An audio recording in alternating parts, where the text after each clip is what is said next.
மாண்புமிகு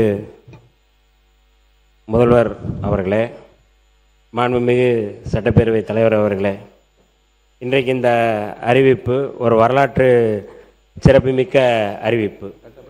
மாண்புமிகு பேரவைத் தலைவர் அவர்கள் சொன்னதைப் போல இந்த அவையில் ஒரு தலைவனுடைய கண்ணியத்தை அல்லது தலைவனுடைய செயல்பாட்டை இந்த நாடே மெச்சிக்கக்கூடிய வகையில் நம்முடைய மாண்புமிகு முதல்வர் அவர்கள் அறிவித்த இந்த அறிவிப்பு மிக முக்கியமான அறிவிப்பு, வரலாற்று சிறப்புமிக்க அறிவிப்பு.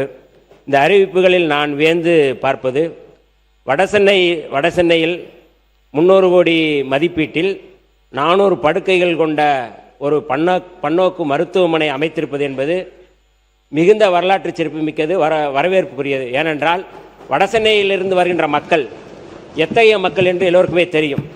அவர்கள் இங்கே வந்து ராஜீவ்காந்தி மருத்துவமனையாக இருக்கட்டும், இல்லை ஸ்டான்லியாக இருக்கட்டும், இல்லை வேறு பகுதிக்கு போவது என்பது எப்படிப்பட்ட நெருக்கடியில் இருக்கிறார்கள் என்று தெரியும். இன்றைக்கு வடசென்னை மக்களே குளிர்ந்து போகின்ற வகையில் அவர்கள் இந்த 5 லட்சம் அந்த காப்பீடு கூட எத்தனையோ முறை வந்து எங்களுடைய தலைவர் எழுச்சி தமிழர் அவர்கள்ட்ட கூட சொல்லுவாங்க, இந்த 5 லட்சம் காப்பீடை வந்து கொஞ்சம் கூடுதலாக சொல்லுங்கள், அல்லது அந்த 5 லட்சத்துக்கு எங்களுக்கு காணலை, கொஞ்சம் நீங்கள் நிதி கொடுங்க அப்படின்னு சொல்லி கேட்பார்கள். ஆனால் அதை உணர்ந்து மாண்புமிகு முதல்வர் அவர்கள் 5 லட்சத்தை 25 லட்சமாக உயர்த்தி இருக்கிறார்.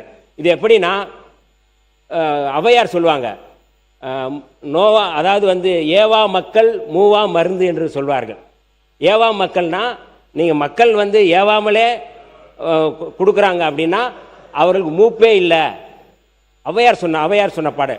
அப்போ மக்களுடைய உணர்வு அறிந்து அல்லது மக்களுடைய மனதறிந்து இன்றைக்கு மாண்புமிகு முதல்வர் அவர்கள் இந்த அறிவிப்பை அறிவித்திருக்கிறார்கள். அதாவது நல்லோருக்கும் பெய்யும் மழை எல்லோருக்கும் என்று சொல்வார்கள். அதை போல இன்றைக்கு எல்லோருக்குமே பெய்திருக்கு. இந்த அறிவிப்பு வந்து ஒருத்தருக்கு மட்டுமல்ல, ஒரு கட்சிக்காரர்களுக்கு மட்டுமல்ல, எல்லோருக்கும் பயன்படக்கூடிய வகையில் இதை அறிவித்திருக்கிறார்கள். பால் கொள்முதலாக இருக்கட்டும், அல்லது இந்த வடசென்னை அறிவிப்பாக இருக்கட்டும், கார் அறிவிப்பாக இருக்கட்டும், கூடுதலாக வந்து ரொம்ப முக்கியமாக நான் விழுப்புரம் மாவட்டத்தில் வந்து எங்களுடைய தொகுதி திண்டிவனம் தொகுதி விழுப்புரம் பகுதியில் புற்றுநோய் வந்து அதிகமாக இருக்குது அப்படிங்கிறது எங்களுடைய நாடாளுமன்ற உறுப்பினர் ரவிக்குமார் அவர்கள் பல முறை வந்து இது குறித்து நாடாளுமன்றத்தில் பேசியிருக்கிறாங்க. விழுப்புரத்தில் வந்து அதிகமாக புற்றுநோயால் பாதிக்கப்படுறாங்க, அந்த புற்றுநோயால் பாதிக்கப்படுற நோயாளிகளை குணமாக்கக்கூடிய இது குறித்து நிறைய நாங்கள் வந்து கேள்வி எழுப்பியிருக்கிறோம். ஆனால் அதையெல்லாம் அறிந்து கேளுங்கள் தரப்படும் தான் சொல்கிறாங்க.